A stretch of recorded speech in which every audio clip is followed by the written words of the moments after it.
Hey, breaking the 180 listeners.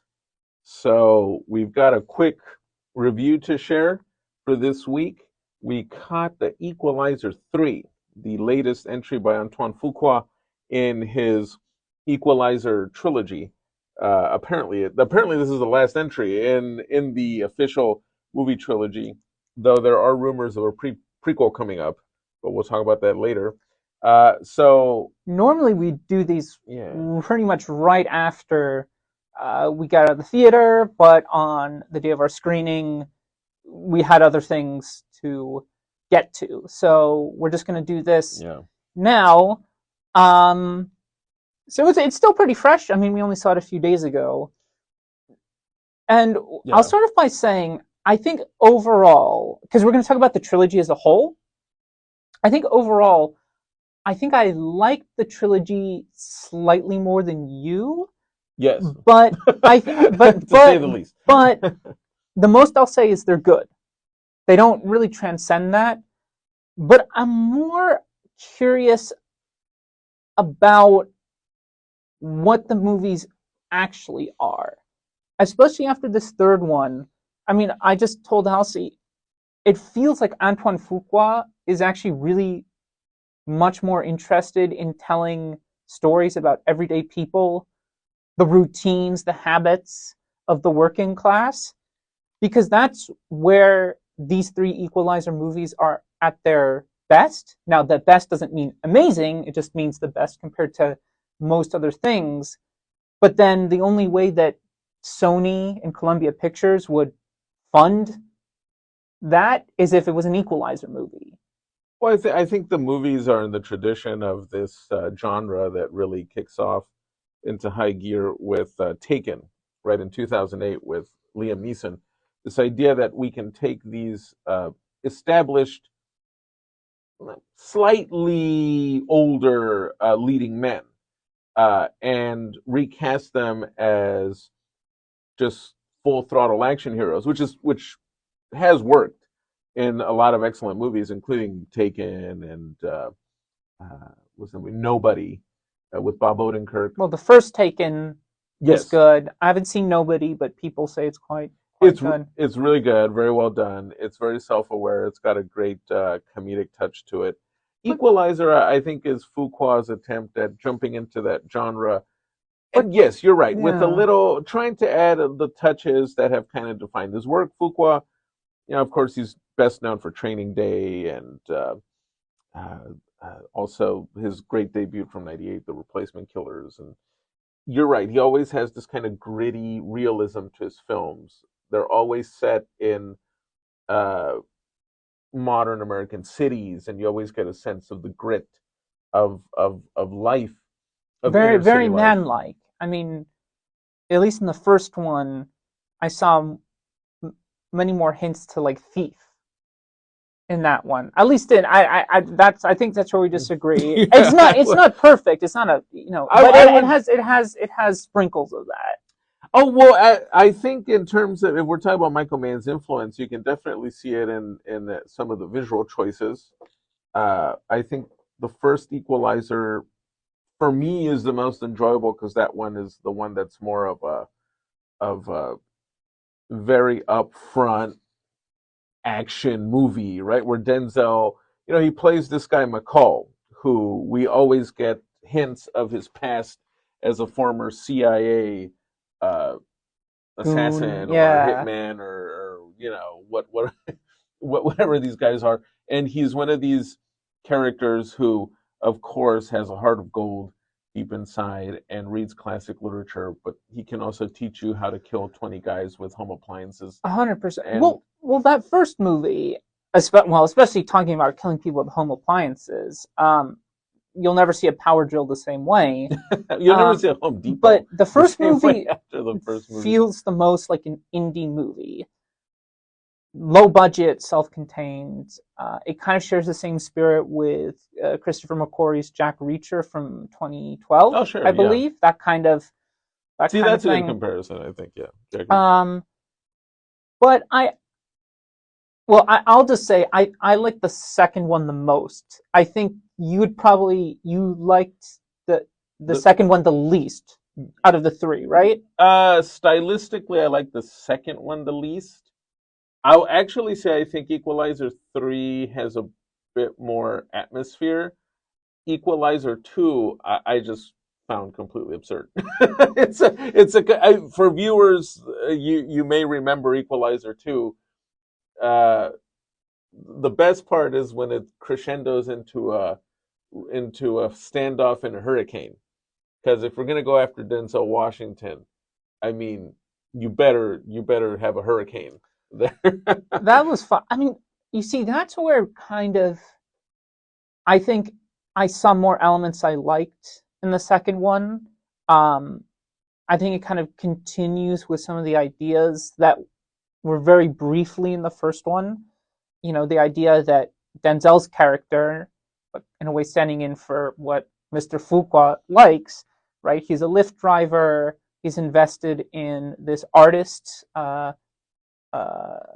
played by Ashton Sanders, who was in Moonlight, one of my favorite movies from 2015, and this old Jewish retiree.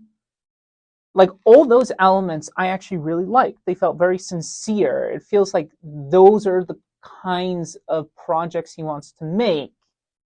But then in between those scenes, Denzel will beat up a bunch of douchebag stockbrokers, which is fun in its own right. But there's a bit of a tonal inconsistency, which really came to a head in the third one.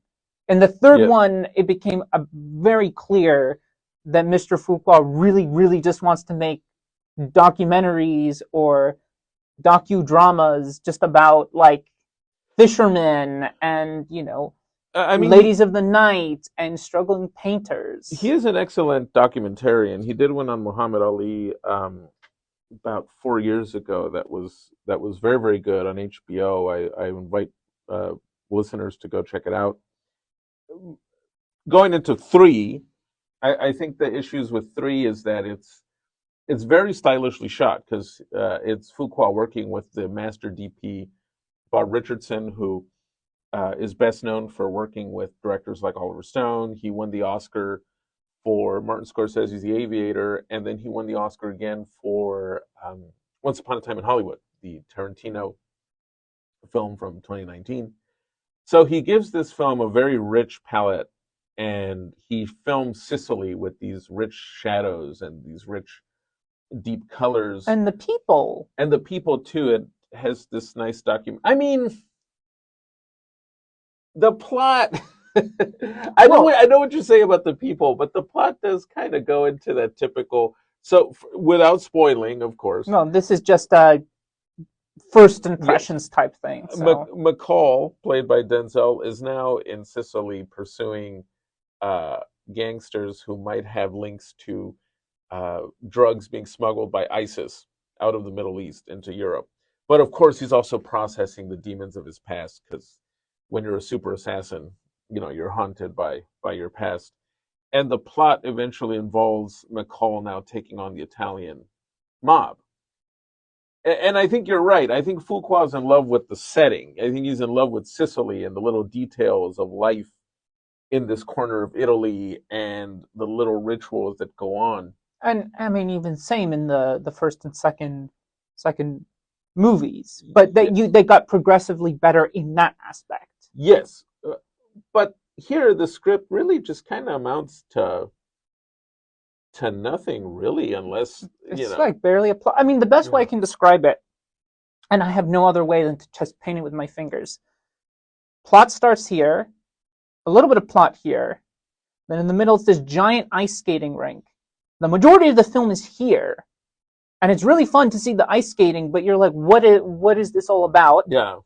And then right here at the end is a little bit of plot, and that's the movie. Well, because the point, a very brisk movie too. It's the shortest one by far. Yeah, and I just, it feels like the screenwriter and Fuqua didn't really know where else to take the character, because at the end of the day, the character's sole purpose is to just make us cheer and howl with all the badass ways he slices and dices these villains, who are set up to be hated from the beginning. Well, I kept leaning over to you. I'm like, oh, he's going to kill these guys.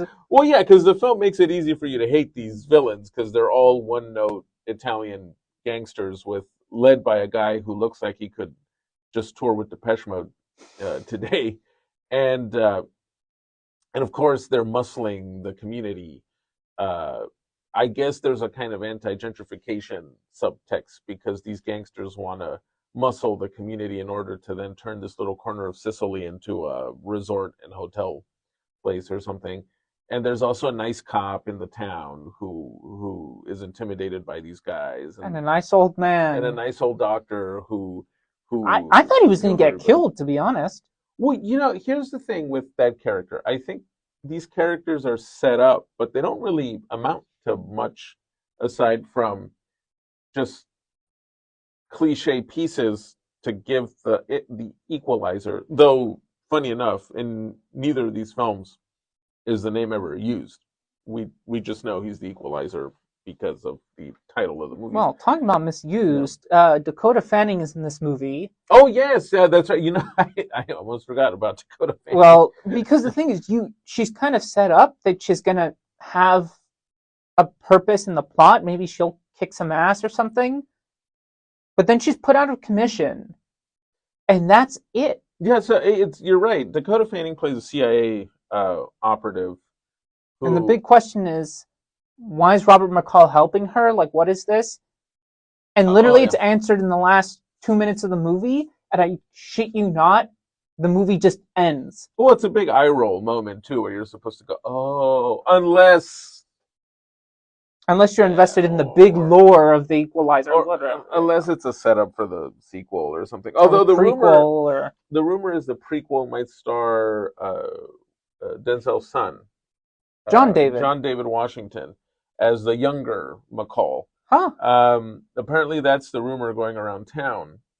But Dakota Fanning, one big hype about her appearance in this movie is that it's her reunion with Denzel on screen after 19 years. In 2004, when she was only 10, they starred in Man on Fire, the Tony Scott movie that goes real bonkers in Mexico City, and Denzel is once again a one man army in that movie, which is a better film with a better script and visual wildness to it. Uh, but yeah, you'd think then there would be more to Dakota's character, but she doesn't do much aside from kind of snoop around on the jihadi drugs, Well, going into barely. barely, I yeah, mean, Robert McCall basically gives her all the answers. yeah, and then yeah, you're right. She's decommissioned by the third act and just kind of watches the action from a hospital bed. Um, and that's kind of all there is to the Equalizer 3. I mean, it's not a spoiler to say he kills a bunch of He people kills a throughout the bunch of movie, people, which is with quite very innovative something. ways. Yeah, Um, wine bottles, well, the way he uses corkscrews. a Yeah, handgun in the first 5 minutes was probably the best moment of the film. yeah. That's that. But honestly, that's Well, here's the other thing: they kind of set up a big standoff yeah, in this Sicilian town of, I think it's called Altamente or something like that. something like that. Yeah. And that's what you think, and it's like, oh my god, it's gonna go crazy. And then you find out that Denzel just ends the story. He Yeah. just goes, which I guess is a nice subversion, but it's like this film doesn't build to. And as I said, it's almost like it wanted to be a documentary. Sony would only give him money if he made an Equalizer movie, and barely put in an Equalizer movie in Well, there. I think Fuqua just liked the setting of the story and had a fun time filming it and made sure to deliver the kind of movie that when reviewing this kind of film, it's almost like what's the point of slamming it because audiences are the fan base of this movie is going to get what they're looking for, right? Like you're going to walk in expecting the Equalizer But also, it's to not kill stupid, you everybody. know. The Equalizer? No. But like, Oh, but in terms of the way the script is written, it's not. People aren't necessarily saying stupid things all the time. It doesn't treat the audience not as for stupid. most of the time. I mean, it's a bit outlandish. What was but that? when you see it, you're not going to be like, what? Why did my brain have to comprehend any of this information? Right. I mean,